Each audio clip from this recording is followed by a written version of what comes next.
আসসালামু আলাইকুম। শুরু করছি মায়াবতীর ইচ্ছা পর্ব ১০। লিখেছেন ইসরাত জাহান।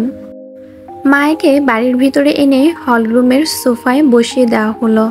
মায়াকে সোফায় বসিয়ে রাজ বলে, কেমন লাগছে শ্বশুরবাড়ি? মায়া বাড়িটি পরখ করে দেখছে। হলরুম থেকে উপরের দিকে সাজানো আছে বড় একটি সিঁড়ি। সিঁড়ির উপর দিয়ে পরখ করতে করতে চোখ আটকে যায় উপরের ঘরগুলোতে। কিছু ঘর খুঁটিয়ে খুঁটিয়ে দেখতে থাকে মায়া। মায়ের চোখে আটকালো মোহন সর্দারের ঘরটি। ওই সেই ঘর, যেই ঘরে থেকে মায়া দৌড়ে নিচে আসতো। মুখে ফুটে উঠত, আমি খাবো না আম্মু, দুধের গন্ধ আমার সহ্য হয় না, আমি পুতুল বউ নিয়ে খেলবো। শাহানা পারভিন শাড়ি পরে দৌড়াতে থাকতো। শাড়ির আঁচল থাকতো তার কোমরে, কুচিগুলো বাম হাত দিয়ে হালকা উঁচু করে ধরে ডান হাতে দুধের গ্লাস দিয়ে মায়ের পিছনে ছুটতে ছুটতে বলতো, আমার লক্ষ্মী মা, আমার সব কথা শুনে। এটা শুনো না কেন তুমি? দুধে প্রোটিন আছে, তোমাকে খেতে হবে মা। তুমি স্ট্রং না থাকলে তোমার পুতুল বর আসবে না। পুতুল বর আসবে না শুনলে মায়া থেমে যেত। শাহানা পারভিনের দিকে ঘুরে তাকিয়ে বলতো, আমার পুতুল বর আসবে, আমার পুতুল বউ একা থাকবে না। বলেই মায়া দৌড় দিত ওর দাদুর পিছনে। দাদুকে জড়িয়ে ধরে বলতো, আমার পুতুল বর কোথায়? মায়ের দাদু মায়াকে কোলে নিয়ে বলেন, তোমার পুতুল বর এখন অনেক পরিশ্রম করে দাদু ভাই, সে তো পড়াশোনা করে শক্তিশালী হবে, তুমি কি দুর্বল থাকবে? না, আমি অনেক স্ট্রং হব, আমার পুতুল বর আর আমি দুজনেই স্ট্রং হব, আমাদের সাথে ঢিসুম ঢিসুম দিয়ে কেউ জিতবে না। শাহানা পারভিন হেসে দিতেন, বলতেন, তাহলে সব সময় খাওয়া দাওয়া করো, দেখবে সময় হলে পুতুল বর পাবে। মায়া ফোকলা দাঁতে হাসি দিয়ে গ্লাস দিয়ে ঢকঢক করে গিলে ফেলতো দুধ। শাহানা পারভিন খুশি হয়ে মায়ের মাথায় চুমু দিয়ে বলতেন, আমার লক্ষ্মী সোনা, আমার সব কথা শুনে, একটু দুষ্টুমি করে না। মায়ার সাথে সাথে শাহানা পারভিনকে জড়িয়ে ধরে বলতো, তুমি আমার লক্ষ্মী মা। অতীতগুলো কল্পনা করে মায়ের আনমনে বলে দেয়, মা। রাজ মায়ের দিকে ঝুঁকেছিল। মায়ের মুখে মা ডাক শুনে তার নিজের বুকেও ছ্যাদ করে ওঠে। সে যে শাহানা পারভিনকে ছোট মা বলে ডাকত। শাহানা পারভিন ছিলেনই ভালোবাসার মানুষ, শুধু তার কাকা বুঝল না হীরের মূল্য। মায়ের মুখ উঁচু করে রাজ বলে, মাকে মিস করছো মায়াবতী?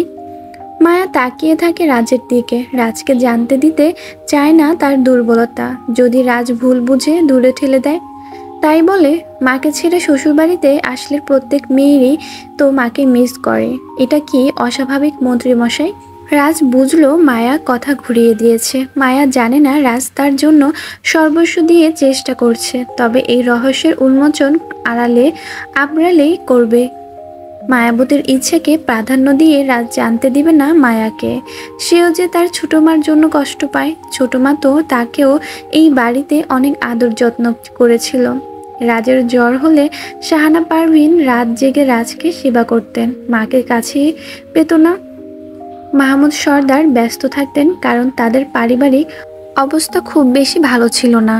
বাড়ির সবাই ভেতরে ঢুকে দেখতে পায় রাজ ঝুঁকে আছে মায়ার দিকে। মাহমুদ সর্দার গলা খাকারি দিলেন। রাজ উঠে দাঁড়ালো, ঘুরে তাকিয়ে সবাইকে দেখে নিল। মাহমুদ সর্দার তাদের লকার থেকে পুরনো গহনাগুলো মায়ের কাছে এনে দিলেন। বংশের দামি গহনাগুলো, যা সোনালি নিজেও পায়নি, তা মায়া একদিনে এসে পেয়ে গেল। এটা দেখে সোনালির হৃদয় পুড়ে ছারখার। সাথে সাথে মাহমুদ সর্দারের সামনে এসে বলেন, এটা কি হলো বড় ভাই? বাসায় তো আরো অনেক মেয়ে মানুষ আছে, আপনি এই সব বংশীয় গহনা একাই মেয়েকে দিচ্ছেন কেন? বড় আপা আছে, আমি আছি, শিয়া হিয়া মিলি, আর তাছাড়া রুদ্রের যে বউ হবে সেও তো এখান থেকে ভাগ পাবে। মাহমুদ সর্দার কথাগুলোর পাত্তা না দিয়ে মায়ের গলায় মোটা স্বর্ণের হার পরিয়ে দেন, হাতে রুলি পরিয়ে দেন, তারপর গহনা বাক্স মায়ের হাতে উঠিয়ে দেন। সবকিছু কমপ্লিট করে তাকান সোনালির দিকে, বলেন, এগুলো কার গড়ে দেওয়া জানো? সোনালি মাথা নাড়িয়ে না বুঝিয়ে দেন। মাহমুদ সর্দার স্মিত হেসে বলেন, গহনাগুলো সুরক্ষা হিসেবে লকারে রাখা ছিল, কিন্তু সব গহনা আমাদের বংশীয় গহনা না। এই গহনাগুলো রাজের ছোট মা বানিয়ে রেখেছিল তার রাজের বউয়ের জন্য। শিয়া হিয়া আর মিলি অবাক হয়ে তাকিয়ে আছে, কে এই ছোট মা? তারা কিছুই জানে না। সোনালি দমে গেলেন। মাহমুদ সর্দার বলেন, তো বলো, যার হক তাকে বুঝিয়ে দেওয়া কি আমার অপরাধ? আমি এখানে তোমার বা আমার সন্তানদের হক কেড়ে নেইনি। আমিও বাবা হই বোন। এই বাড়ির প্রতিটি সন্তান আমার চোখে সমান। তোমার রুদ্র মিলিকেও আমি আমার সন্তানের চোখে স্নেহ করি। কখনো এটা ভাবি না যে রাজ শিয়া হিয়া আমার সন্তান আর রুদ্র মিলি আমার দায়িত্ব। রুদ্র এসে মাহমুদ সর্দারকে জড়িয়ে ধরে বলে, মায়ের কথায় কষ্ট পেও না বড় বাবা, আমার চাই না এসব। আমি নিজে আমার বোন আর আমার হবু উত্তরাধিকার দায়িত্ব নিতে পারবো। বলেই তাকিয়ে থাকে হিয়ার দিকে। হিয়া দেখলো এই দৃষ্টি। শুধু হিয়া না, মায়ার নজরও এসেছে রুদ্রের এই নরম চাহনি। এটা দেখে মায়া এক ডেভিল হাসি দেয়। হিয়া বিরক্তির চাহনি দিয়ে চশমা ঠিক করে। রাজ এসে রুদ্রের কাঁধে হাত রেখে বলে, ব্রেভ ভাই আমার, বউয়ের দায়িত্ব নিজ দায়িত্বে নেওয়াটাই তো আসল পুরুষের কাজ। রুদ্রের মুখে ফুটে ওঠে মিষ্টি হাসি। রাজকে জড়িয়ে ধরে বলে, কংগ্রাচুলেশন ভাই। যারা এসে সোনালির পাশে দাঁড়িয়ে ফিসফিস করে বলে, তোমার মাথা গরম রেখো না খালামণি, তোমার ছেলেই তো এনাফ। দেখছো না কিভাবে ভালোবাসা আদায় করে নিচ্ছে? আমাদের মেইন জ্যাকপট তো রুদ্রের মাধ্যমে। ঠান্ডা মাথার খিলাড়ি তোমার ছেলেটা। শয়তানি হাসি দিয়ে সোনালি বলেন, আসলেই তাই। আমার ছেলে বুঝে কোথায় কোন কথা বলে মন জয় করতে হয়। তবে চিন্তা নেই, এই মেয়েকে বাড়ি থেকে বের করার ব্যবস্থা এই সোনালির জানে। ছলে বলে কৌশলে ওকে তো বিদায় করবই, তারপর এই বাড়ির বউ হয়ে তুমিই আসবে। যারা ও সোনালি দুজন দুজনের দিকে তাকিয়ে হালকা হেসে দেয়। মালিনী চলে গেছে ঘরে। তার আর এসব বিষয়ে কথা বলার ইচ্ছা নেই। সে মায়াকে মেনে নিতে পারেনি। মানবে কিভাবে? মায়া যে আচরণ করলো, এতে মায়াকে বৌমা হিসেবে মানা কষ্টকর। ঘরে এসে চুপচাপ শুয়ে আছেন তিনি। মায়াকে নিয়ে শিয়া ও হিয়া রাজের ঘরে এসেছে। শিয়া ও হিয়া অবাক হলেও বাবা ও ভাই যখন মায়াকে ভালোবেসে গ্রহণ করেছে, তখন তারাও গ্রহণ করে নিল মায়াকে তাদের ভাবি হিসেবে। এমনিতেও মায়া দেখতে মাশাল্লাহ, যারার মতো না, যারা মুখে তো সবসময় মেকআপ দিয়ে ভরা। এই মায়া তাদের মতোই কর্মঠ আর স্বাভাবিক, কিন্তু মায়া মাইন্ডলি ডেঞ্জারাস, যেটা শিয়া ও হিয়া না। শিয়া ও হিয়া হাসতে হাসতে গল্প করছে মায়ার সাথে। মায়ের পড়াশোনা ও ভিন্ন বিষয়ে গল্প করতে থাকে। নতুন ভাবিকে দেখে তারা বন্ধু বানিয়ে নিয়েছে খুব তাড়াতাড়ি। মাহমুদ সর্দার ও রাজ মিলে কথা বলছিলেন তাদের আলাদা এক মিটিং রুমে। এটা আলাদাভাবে মাহমুদ সর্দারকে অনেক আগে করেছেন। যখন তিনি তার ছেলে মেয়ের সাথে সময় কাটান, এখানেই এসে কাটান। রুমের দরজা লাগিয়ে কথা বলছে তারা। কথার ফাঁকে রাজ বলে ওঠে, সব কিছুই বুঝলাম বাবা, তবে আমি এটা বুঝলাম না যে আমার জন্মদিনের দিন মায়াবতীকে আমরা চিনেও না চেনার ভান করেছি, ঠিক আছে, কিন্তু মায়াবতীর ইনফরমেশন কেন আমাকে চাইতে বললে? আমি তো মায়াবতীর সব কিছুই আগে থেকেই জানতাম, তাহলে এগুলো কেন বলতে হলো? মাহমুদ সর্দার রাজের কাঁধে হাত রেখে বলেন, কারণ আমি দেখেছি তোমার পিছনে স্পাই লাগানো। শুধু তুমি না, আমার পিছনেও আছে। আর আমাদের পরিবারে কাউকে জানাতে চাই না যে মায়া সম্পর্কে তুমি অবগত। তুমি মায়াকে ওই দিন থেকে দেখেছো, আর ওই দিন থেকে সে তোমার মনে জায়গা করে নিয়েছে। এমন নাটক না করলে মায়ের জীবন ঝুঁকি আছে। আমি চাই এই বাড়ির একটি লোকও যেন আপাতত আসল সত্যি না জানুক, কারণ এই বাড়ির কেউ একজন আছে যে মায়ের ক্ষতি চায়। মায়ের সত্য জানলে মায়াকে খুন করার জন্য ব্যস্ত হয়ে পড়বে।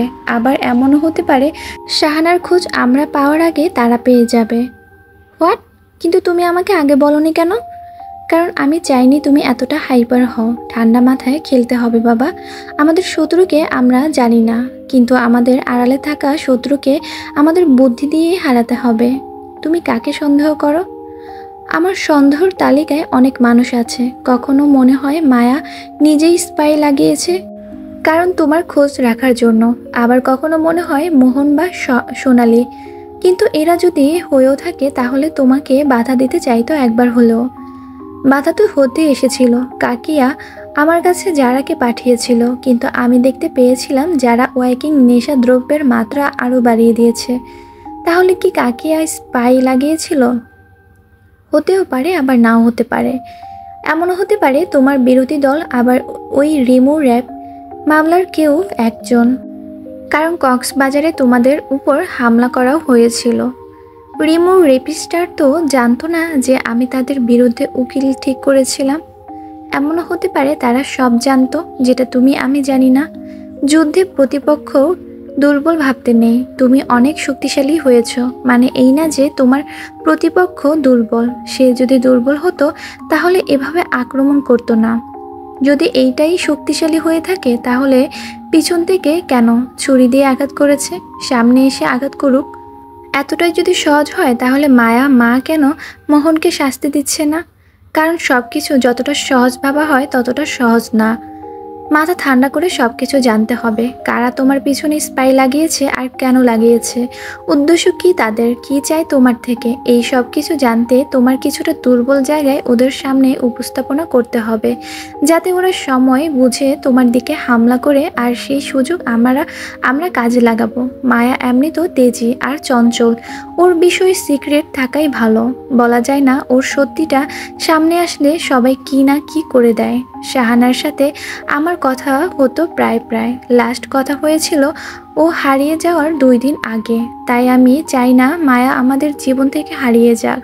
বাবার রত্ন ছিল তুমি আর মায়া। শাহানা ছিল এই বাড়ির যোগ্য উত্তরাধিকারী, কিন্তু ভাগ্য তাকে ঠেলে দিয়েছে। ভাগ্যের দোষ কি দেব? তোমার কাকাই জালিম না হলে মেয়েটা স্বামীর ভালোবাসা ছাড়াও সন্তান নিয়ে পরিবার নিয়ে সুখী ছিল। সব কিছু ওই সোনালির নজরে শেষ হলো।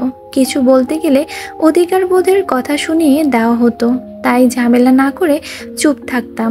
শাহানা আমাকে বলেছিল প্রতিবাদ না করতে, সংসার আলাদা না করতে। আমি তো আগেই সংসার আলাদা করতে চেয়েছিলাম, কিন্তু শাহানা বলেছিল মায়া তোমার বউ হয়ে মোহন সর্দারকে যোগ্য জবাব দেবে। কিন্তু কি এমন হয় যে শাহানা নিজেই হারিয়ে যায়?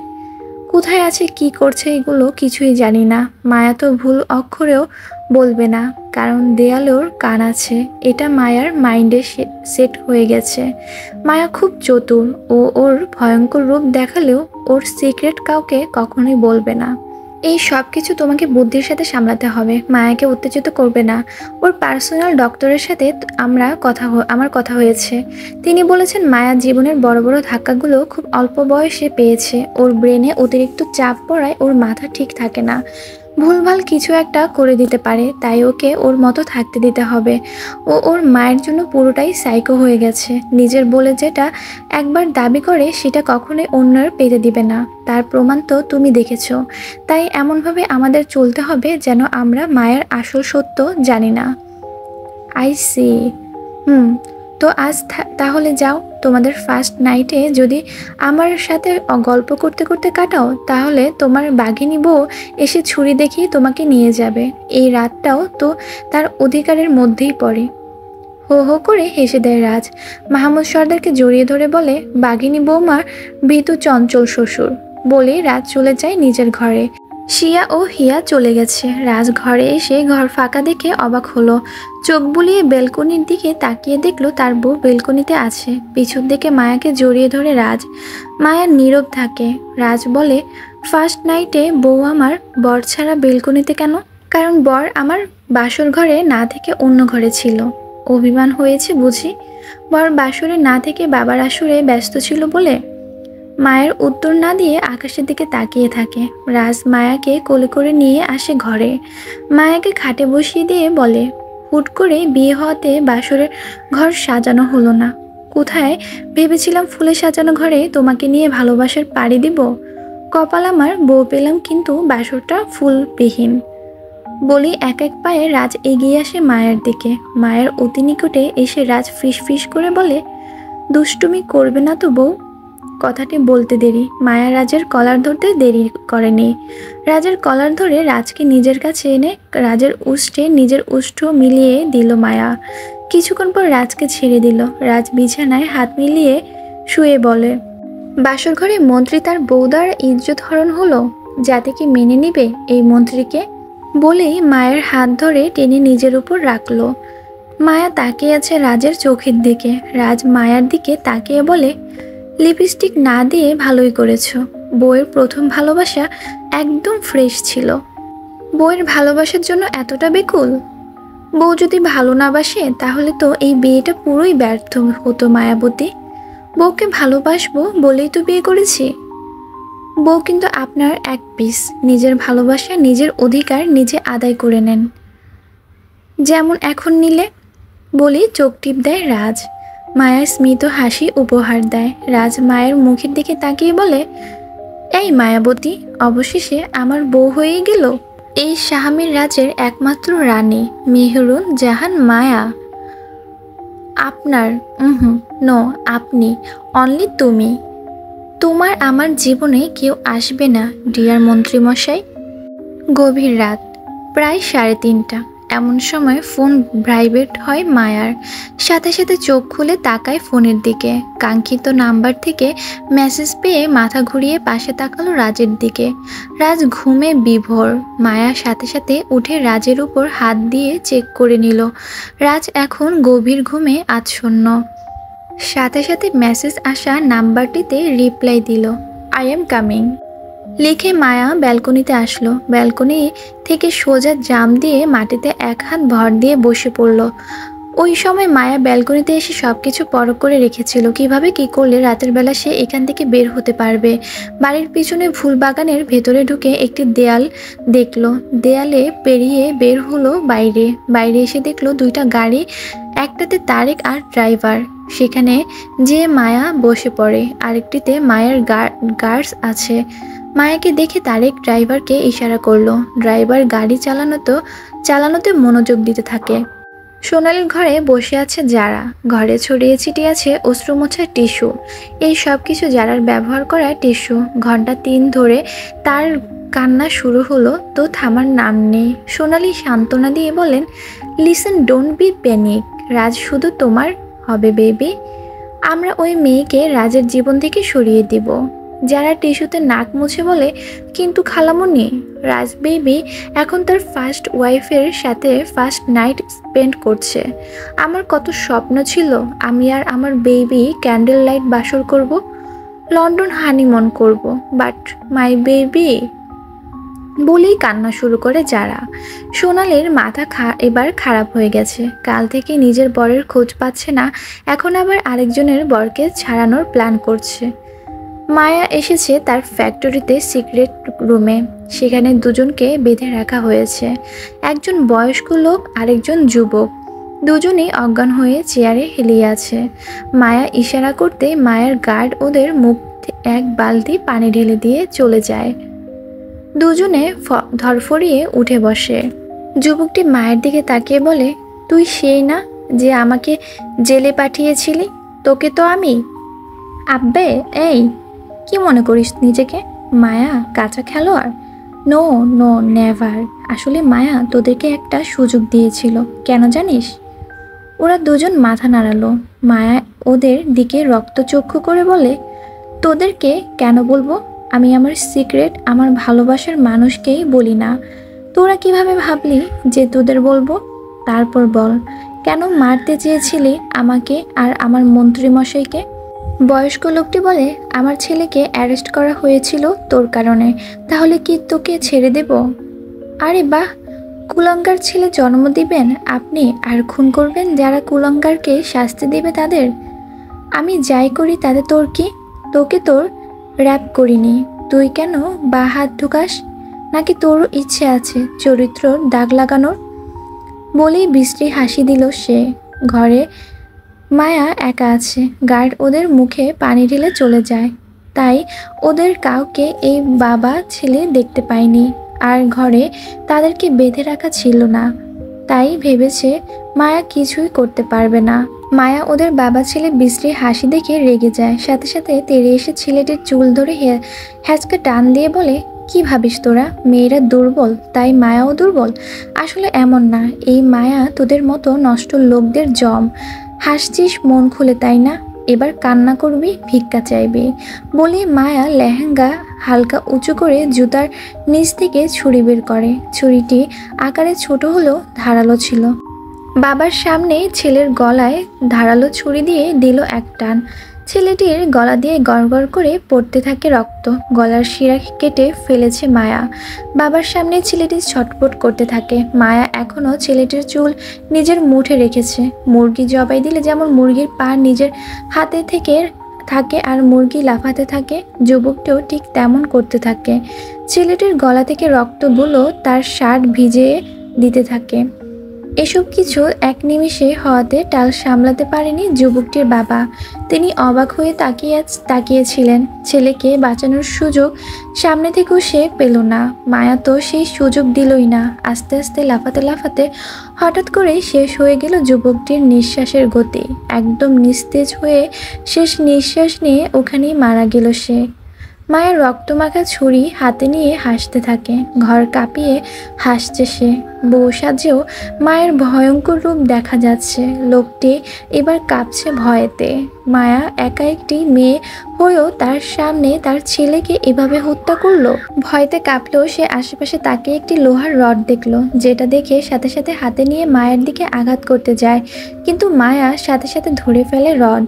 লোকটির হাত থেকে টান দিয়ে মায়া নিজের কাছে নিয়ে এলো রডটি ডান হাত দিয়ে ঘুরিয়ে গোল গোল করতে থাকে মায়া। লোকটির দিকে রক্তচোখে তাকিয়ে বলে, তাকিয়ে দেখ ছেলেকে, তোর ছেলে আমার চরিত্র হরণ করতে চেয়েছিল না। আমি তোর ছেলেকে দুনিয়া থেকে বিদায় দিয়ে দিয়েছি। এখন তোর পালা। তবে ছেলের শোকে একটু তো শোক পালন করতে হবে তোকে।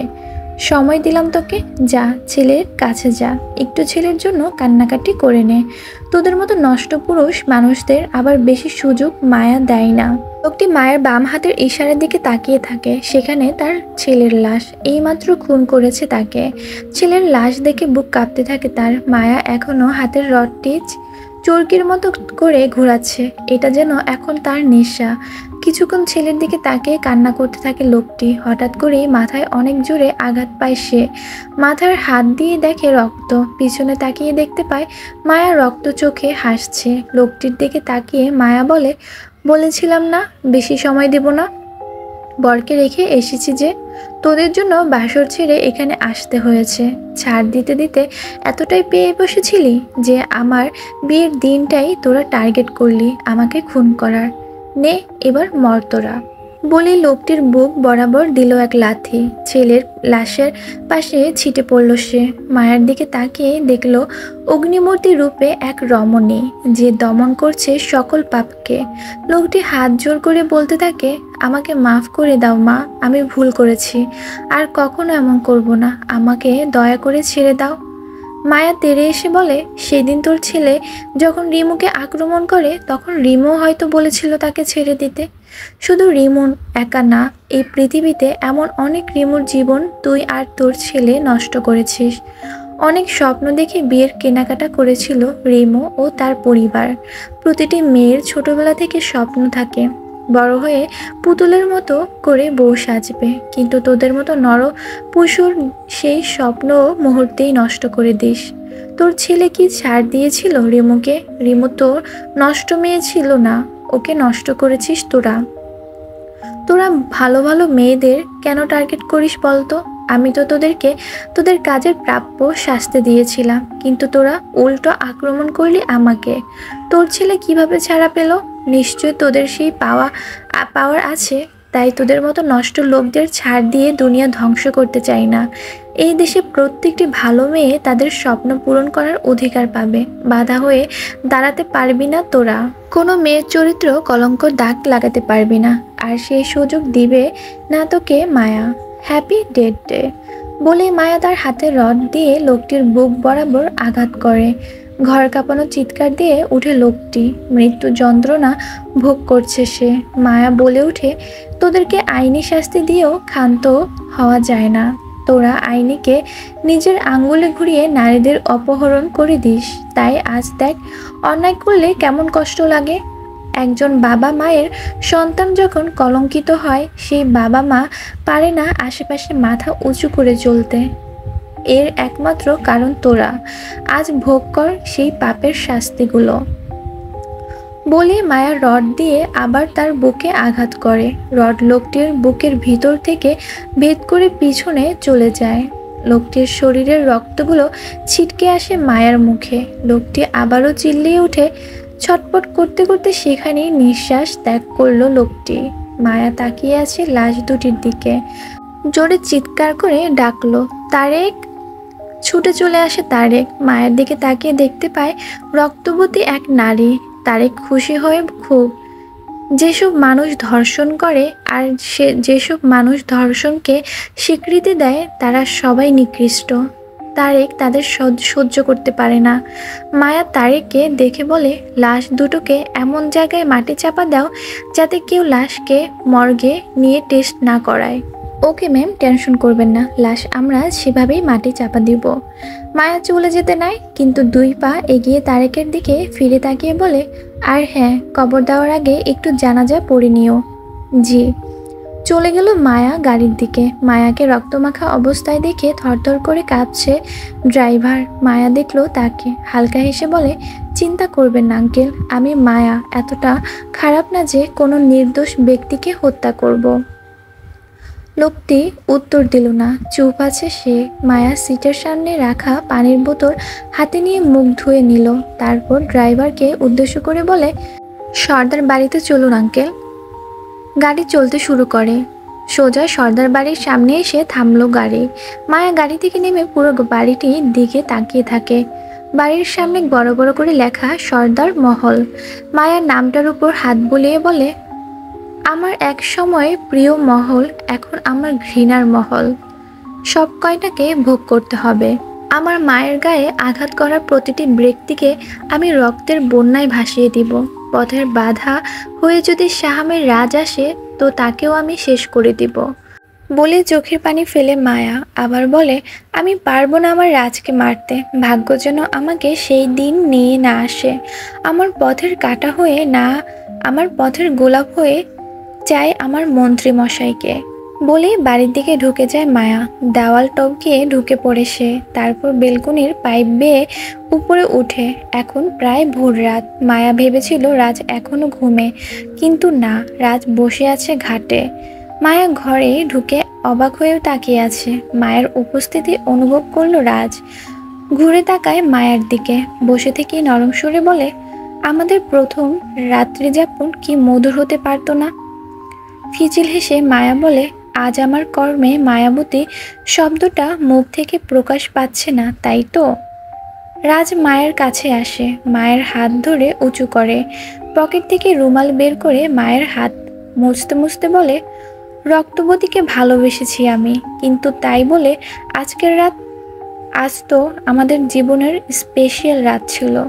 ওরা আমাদের মারতে চেয়েছিল। আপনি জানেন, আজ আপনি আমাকে কিডন্যাপ না করলে আজ আমি জীবিত থাকতাম না। আমার গাড়িতে বোম ফিট করে রেখেছিল। শুধু তাই না, রিমুকেশ সহ আমার ফ্যাক্টরির কয়েকটি মেয়ের দিকে ওদের নজর ছিল। আমার লোকেরা ওদের ফলো করেছিল, তাই ওদের আটকে রেখেছে। ওদেরকে আইন শাস্তি দিতে পারেনি। তাহলে কেন আমি তাদেরকে ছেড়ে দিব? ওদের শাস্তি তো কালকেও দিতে পারতে। দেরি যে আমার সহ্য হয় না মন্ত্রীমশাই। দেরি করতে যেয়ে যে আমি আমার সর্বোচ্চ হারিয়ে ফেলি। আর কিছু হারাতে চাই না আমি। অন্তত অতগুলো মেয়ের পরিবার হাহা করে সহ্য হতো না আমার। আপনার আমার সুখের মুহূর্ত অনেক হতো, কিন্তু আজ রাতে যদি অন্য মেয়ের ধর্ষণ হতো, তাহলে যে কাল তাদের পরিবার সমাজের কাঠগড়ায় দাঁড়াতো। বলেই ডুকরে ওঠে মায়া। রাজ মায়াকে নিজের সাথে জড়িয়ে নেয়। মায়ের মাথায় হাত বুলিয়ে বলে, শান্ত হও মায়াবতী। আমি শুধু চেয়েছিলাম আজকের দিনটি তুমি আমার সাথে স্পেশালভাবে থাকো। তুমি একসাথে থাকলে তো রিমুর মতো মেয়েরা অশান্তি ভোগ করত। রাতের আধারে কেন জালিমরা শান্তি পাবে? আমরা কেন জালিমদের ধ্বংস করব না? আমি এমন হতে পারবো না। আমি তাদের প্রত্যেককে শাস্তি দিব, যারা এক একটা নরপশু। রাজ মায়ের দিকে তাকিয়ে বলে, সব কিছুই ঠিক হয়ে যাবে, কিন্তু মায়াবতী, কয়জন জালিমের নিঃশেষ করতে পারবে তুমি? যে কয়জন আমার সামনে আসবে তাদের প্রত্যেককে। পাগলি মায়াবতী। বলে মায়াকে নিয়ে বিছানায় শুয়ে দেয়। মায়ের চোখে পানি। রাজ সেগুলো নিজের ওষ্ঠ দিয়ে শুষে নেয়। তারপর বলে, আমার মায়াবতীর চোখের পানি আমার কাছে সবচেয়ে মূল্যবান সম্পদ। মূল্যবান সম্পদ সবসময় নিজের কাছে গোপন রাখতে হয়। এভাবে সব জায়গায় প্রকাশ পেলে তো লোকে মূল্যহীন করে দিবে। রাতের অন্ধকারের সাথে সাথে কি আমার জীবনের অন্ধকার কেটে যাবে? মায়াবতীর অন্ধকার জীবনকে আলোকিত করতেই তো এই মন্ত্রী মশাইয়ের আগমন। মায়া এবার খুশি হয়, রাজের গালে হাত দিয়ে রাজের ললাটে ভালোবাসার ছোঁয়া দেয় মায়া। বলে, আমাকে এভাবে ভালোবাসবেন মন্ত্রী মশাই? আমাদের জীবনের তৃতীয় ব্যক্তি আগমন কখনোই হতে দিব না আমি। নিশ্চিন্তে থাকো মায়াবতী, কেউ আসবে না আমাদের জীবনে। কিন্তু আপনার অতীত, আমার অতীত? অবাক হয়ে বলে রাজ। মায়া রাজের দিকে তাকিয়ে বলে, ওই যে ওই দিন বলেছিলেন ভালোবাসার দূরত্ব বাড়িয়ে দিলে অনুভূতি বোঝা যায়, ওটা কার জন্য ছিল? রাজ হালকা হেসে মায়ের নাকে তার বৃদ্ধা আঙ্গুল দিয়ে খোঁচা দিয়ে বলে, ওটা যেই হোক না কেন, কোনো তৃতীয় ব্যক্তি না, ওটা আমার নিজের মায়াবতী। মানে? কিছু না, সময় হোক জানতে পারবে। ঘুমো এখন। বলে মায়ার মাথায় হাত বুলিয়ে দেয় রাজ। মনে মনে বলে, 11 বছর বয়সে বিয়ে করে তোমার প্রতি বউ বউ ফিলিং নিয়ে চলে গিয়েছিলাম দূর দেশে। ভালোবাসার জন্ম না নিলেও তখন হয়েছিল ভালো লাগার জন্ম। বাবা আর দাদুর বলা আদেশ নিষেধ মেনেই তোমাকে বউ হিসেবে পেয়েছি আমি। দেশে আমার বউ আছে বলে অন্যদিকে মন না দিয়ে বউয়ের অপেক্ষায় সাথে নিজের স্বপ্নকে পূরণ করেছি। কিন্তু বউ আমার জানতেই পারল না তার মন্ত্রীমশাই তার থেকে দূরত্ব থাকার কথা বলেছে। এই যে পূর্ণ বয়সে এসেছিলাম যোজন যোজন দূরে, এটা আমাকে পুড়িয়েছে ক্ষণে ক্ষণে। সকালবেলা 11টার দিকে ফ্রেশ হয়ে বাইরে বের হয়ে মায়া একটি জর্জেট শাড়ি পরেছে, সাথে হালকা গহনা। ঘর থেকে বেরিয়ে নিচে তাকিয়ে দেখছে সবার কি রিয়েকশন। রাজ এখনও রেডি হচ্ছে। নিচের সোফায় বসে আছে মালিনী, সোনালি ও যারা বসে বসে কিছু পরামর্শ দিচ্ছে। মায়া এগুলো শুনে হালকা হাসলো। রাজ বেরিয়ে এসে মায়ের গেটের সামনে দাঁড়িয়ে থাকতে দেখে বলে, এখানে দাঁড়িয়ে কি করছো? মায়া একবার রাজের দিকে তাকিয়ে আবার জারার দিকে তাকালো, তারপর ডেবিল হাসি দিয়ে রাজকে ঘরে নিয়ে যায়। গাঢ় লাল রঙের লিপস্টিক ঠোঁটে দিয়ে মায়া তাকায় রাজের দিকে। রাজ ভ্রু কুঁচকে মায়াকে বলে, বউ আমার সামনে কেমিক্যাল মুক্ত থাকে আর বাইরে বের হলে কেমিক্যাল যুক্ত থাকে কেন? মায়া কোনো উত্তর না দিয়ে সোজা রাজের গালে লিপস্টিক ছাপ এঁকে দিল।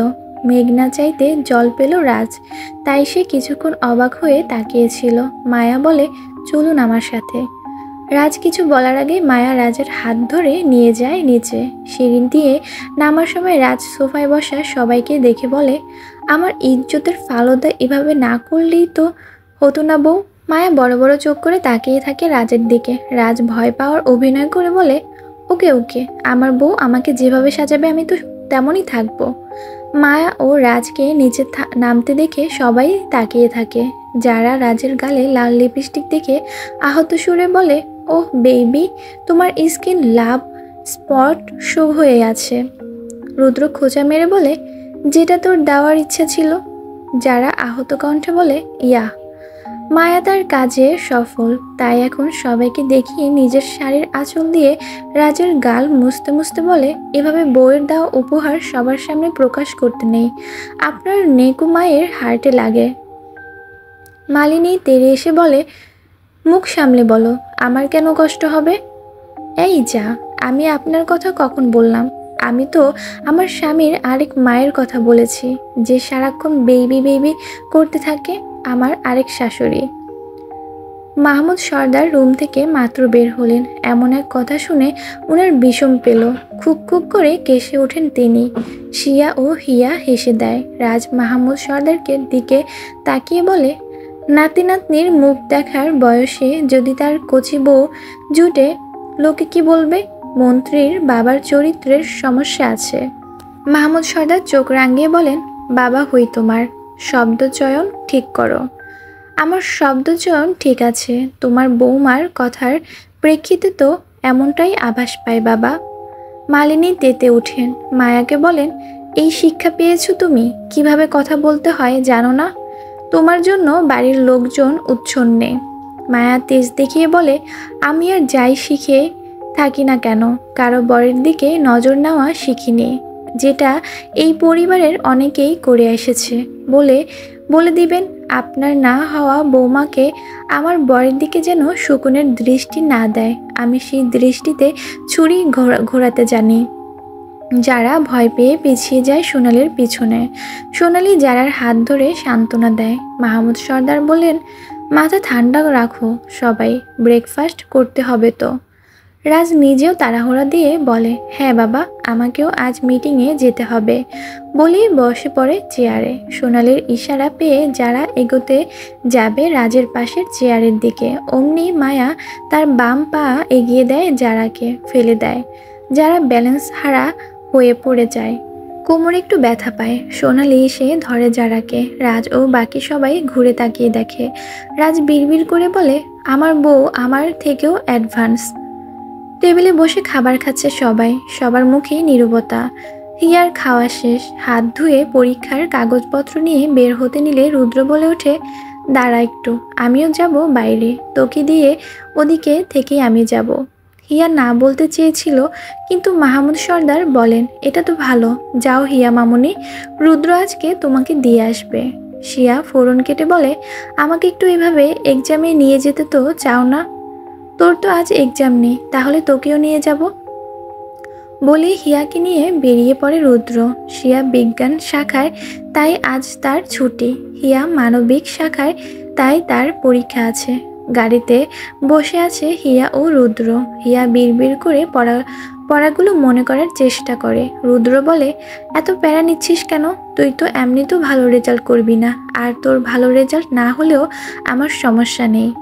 হিয়া চশমা ঠিক করে বলে, আপনার সমস্যা আছে কি না নেই তা আমি জেনে কি করব রুদ্র ভাই? এই ভাই শব্দটা তোকে কে বলতে বলেছে? চাচাতো ভাইকে ভাই বলবো না তো কি দাদু বলে ডাকবো? দিলি তো আমার প্রেমিক মনের 12টা বাজিয়ে। কোথায় ভাবলাম একটু মিষ্টি মিষ্টি কথা বলে জার্নিটা অনুভব করব। কি বলুন তো, আপনার সাথে থাকলে আমার মুখ থেকে মিষ্টি মধুর আলাপ আসবে না, তাহলে কার সাথে থাকলে আসবে? ওই তারেকের সাথে? হিয়া প্রত্যুত্তর না করে জানালার দিকে তাকিয়ে আছে। রুদ্র গাড়ি থামিয়ে দিল। গাড়ি এসে থেমেছে পরীক্ষার সেন্টারে। হিয়া রুদ্রর দিকে না তাকিয়ে চলে যায় কলেজের দিকে। রুদ্র তাকিয়ে আছে হিয়ার চলে যাওয়ার দিকে। হিয়ার প্রতিটি পা চালানোতে বাড়িয়ে দিচ্ছে তাদের দূরত্ব। সেদিকে তাকিয়ে রুদ্র বলে, আমার নষ্ট জীবনের সুখের ছোঁয়া হয়ে জন্ম নিয়েছিস তুই হিয়া পাখি। তুই বিহীন আমি শূন্য, তুই হবি আমার পূর্ণ। বলেই চোখের কোণা থেকে পানির বিন্দু মুছে গাড়ি চালায় রুদ্র। রুদ্রের গাড়ির স্থান পরিবর্তন করতেই পিছনে ঘুরে দাঁড়ায় হিয়া।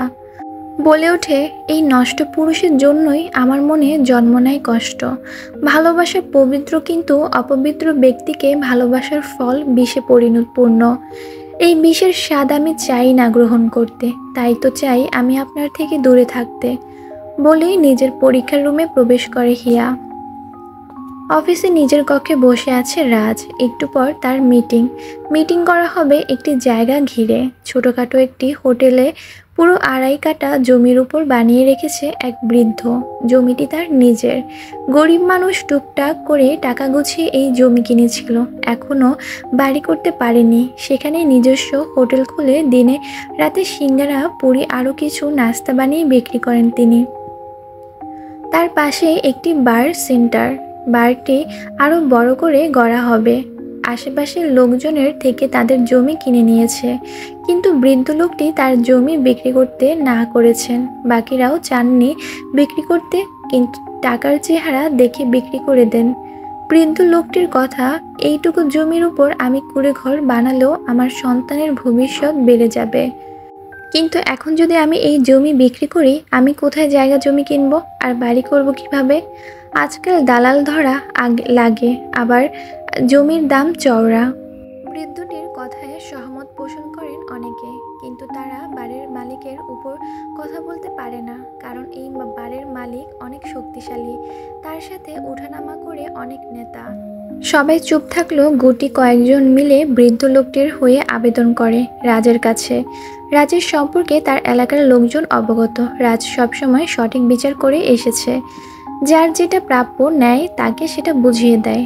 রাজ ও বাড়ির মালিক মিলে মিটিং করছে, দুজনের কথাবার্তা চলছে। কথাবার্তার এক পর্যায়ে বাড়ির মালিক রাজের টেবিলের উপর একটি বড় ব্যাগ রাখে, যেটা খুলে রাজকে দেখিয়ে দেয় মোটা অঙ্কের টাকা। রাজ টাকাগুলো দেখলো, কিছু বলল না। লোকটি বলে, এখানে প্রায় 10 লাখ টাকা আছে, আপনি যদি চান আরও বাড়িয়ে দিব, কিন্তু এখানে বড় বার সেন্টার খুলতে আটকাবেন না দয়া করে। এখানে বার হলে আপনার আমার সবার লাভ হবে, বিদেশ থেকে সুন্দরী মেয়েরাও আসবে, বেনিফিট পাবেন আপনি। রাজ মুখের গভীর চাহনি দিয়ে দেখছে লোকটিকে, কোনো কথা এখনো বলছে না, তবে তার মুখে ফুটে আছে এক অদ্ভুত হাসি। লোকটি আরো লোভ দেখাতে বলে, আপনি চাইলে এই বাড়ির শেয়ার সার্ভিসটা পেতে পারেন, মন্ত্রী বলে কথা, আপনার সব রকম ডিমান্ড পূরণ করব। এই বার খুললে দেশ বিদেশ থেকে বড় বড় লোকেরা আসবে, আমার বাড়ির উন্নতি হবে, এতে আপনি হাফ শেয়ার পাবেন। অফারটা ভালো না বলুন? ওই বুড়োটা বুঝলো না। আরে ওকে তো জমির আসল দামের থেকেও বেশি টাকা দিচ্ছিলাম, সেই না নিয়ে ওখানে জেদ ধরে আছে। এভাবে করলে আমি উন্নতি করতে পারবো না তো। বলেই টাকার ব্যাগটি আরও একটু এগিয়ে দিল রাজের দিকে। রাজ টাকাগুলো হাতে নিয়ে দেখলো, মাত্র ব্যাংক থেকে আনা টাকার ঘ্রাণ আসছে। লোকটির রাজের দিকে তাকিয়ে জয়ের হাসি দিতে থাকে, কিন্তু হঠাৎ রাজ টাকাগুলো ব্যাগে রেখে টেবিলের উপর জোরে শব্দ করে 2 হাত ভর করে দাঁড়িয়ে পড়ে।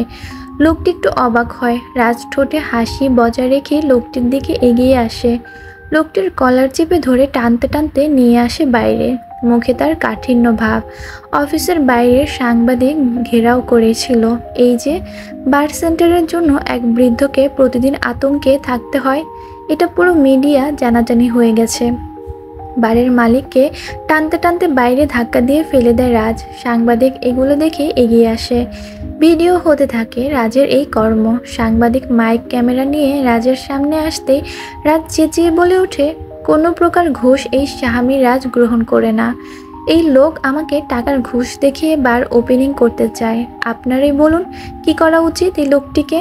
একজন গরিব লোক ওই এলাকার টাকা জমিয়ে অসংখ্য সংখ্যার জায়গা কিনে নেয়, শুধুমাত্র নিজের পরিবারের একটা ভবিষ্যৎ গড়ে উঠবে, কিন্তু এই লোভী মানুষ তার সুখ কেড়ে নিতে ব্যস্ত। এই স্বামীর রাজ কারো হকের দিকে নজর দেয়নি, আর দিবেও না। আপনারই বলে দিন, কারো কষ্টের গড়া সম্পদের দিকে হাত বাড়ানো কি উচিত? সবাই চিল্লে বলে উঠে না। রাজ সবাইকে উদ্দেশ্য করে বলে, ও কি জনগণের কষ্টের সম্পদ নিজের শক্তি দ্বারা একা দাপট দেখে ব্যবহার করতে চায়? আপনারা তো অসংখ্য মানুষ, আপনাদের কি একত্রিত হয়ে লড়াই করার অ্যাবিলিটি নেই? আপনারা এক হয়ে যদি এই শক্তিশালী লোকদের দিকে রুখে দাঁড়ান, তাহলে তো এরা নিজেদের শক্তি দেখাতে পারে না। আপনারা আজকাল কি করেন? কারো কোনো ক্ষতি হলে ভিডিও করে তার ভাইরাল করেন, কিন্তু এই ভিডিও না করে একটু সময় মতো প্রতিবাদ করলে আজ মানুষ ক্ষতির দৃশ্য না দেখে অন্যায় থেকে প্রতিরোধের দৃশ্য দেখত। আপনারা সবাই সুবিধাবাদী, কেউ একটু আগ বাড়িয়ে সাহায্য করেন না, বরং নিজে ভিডিও করে নিজেদের অনলাইন ইনকাম এর ব্যবস্থা করেন। আপনাদের কমেন্ট বক্সে দেখা যায় কত মানুষের হাহাকার, কত মানুষ আপনাদের নেতাকে গালাগালি করতে থাকে, কেউ দেশের আইন নিয়ে। কিন্তু আপনারা কি করেন? একবারও কি এগিয়ে এসেছেন বাঁচাতে? এই বৃদ্ধকে যে 2 সপ্তাহ ধরে উত্ত্যক্ত করা হয়, এটা কি কেউ একবারও প্রতিবাদ করেছিল? করেনি, বরং ওই হোটেলের প্রতিবাদ সবাই নাস্তা করে চুপ করে বেরিয়ে আসতো। সবারই আলাদা আলাদা স্বার্থের টান আছে। আপনারা নিজেরাও নিজের স্বার্থে ওখান থেকে সরে যান, কারণ প্রতিবাদ করলে তো আপনিও পড়তে পারেন কোনো বিপদের মুখে। এখন আমি আপনাদের বলছি, আপনারা সবাই মিলে শাস্তি দিন এই লোকটিকে, যাতে করে আর কোনোদিন আপনাদের সামনে দাপট দেখাতে না পারে। আর হ্যাঁ, আপনাদের জমি আপনাদের থাকবে। এখানে আছে হাজারো গরিব কর্মীদের পারিশ্রমিক ফল, দিন এনে দিনে খাওয়া লোকদের হক এটা। উনি সেই হক নষ্ট করতে চেয়েছিল, তাই আপনারা এখন তাকে শাস্তি দিবেন। সবাই মিলে হাততালি দিয়ে মারতে শুরু করে বাড়ির মালিককে। সাংবাদিক ভিডিও করতে থাকে। বাইরে রৌদ্রের তাপ বেড়েছে।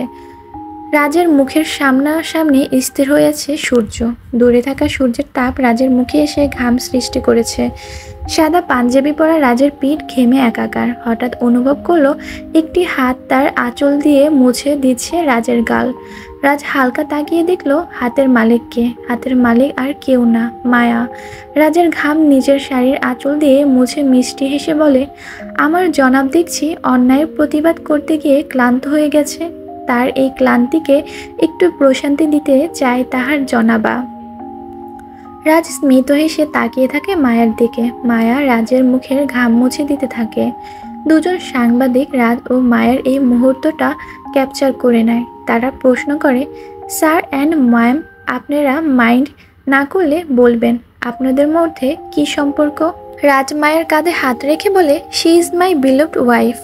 সবাই অবাক হয়ে তাকিয়ে থাকে। প্রশ্ন করে, আপনারা কবে বিয়ে করেছেন? কাল।